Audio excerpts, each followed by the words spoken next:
આજે આપણે શીરો બનાવવાના છે રવાનો, તો એ માટે આપણે એક વાટકી ખાંડ લેશું એક પેનમાં. તો એ જ વાટકીની માપથી આપણે 4 વાટકી પાણી લેવાનું છે. ખાંડને આપણે ઓગાળશું.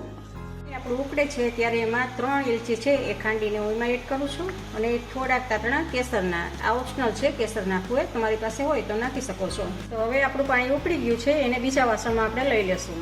ફરી પાછું આપણે પેનમાં જે વાટકીથી આપણે ખાંડ લીધી હતી એ જ વાટકીના ભાગથી આપણે ઘી લેશું. 1 વાટકી ઘી લીધું છે અને 1 વાટકી એમાં રવો એડ કરી અને આને આપણે શેકી લેવાનું છે.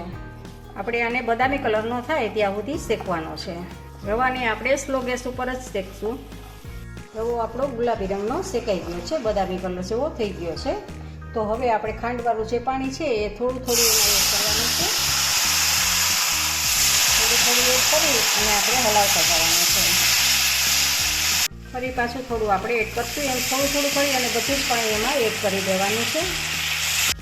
બધું જ પાણી રેડી દીધા પછી આપણે ગેસને ફૂલ કરી દેવાનું છે અને આવી રીતે ચલાવવાનું છે. જુઓ થોડુંક ઘટ થઈ ગયું છે. તો હવે આપણે એમાં બદામ, કાજુ અને કિસમિસ ડ્રાયફ્રૂટ નાખવાના છે અને ફરી પાછું આપણે મિક્સ કરી દઈશું.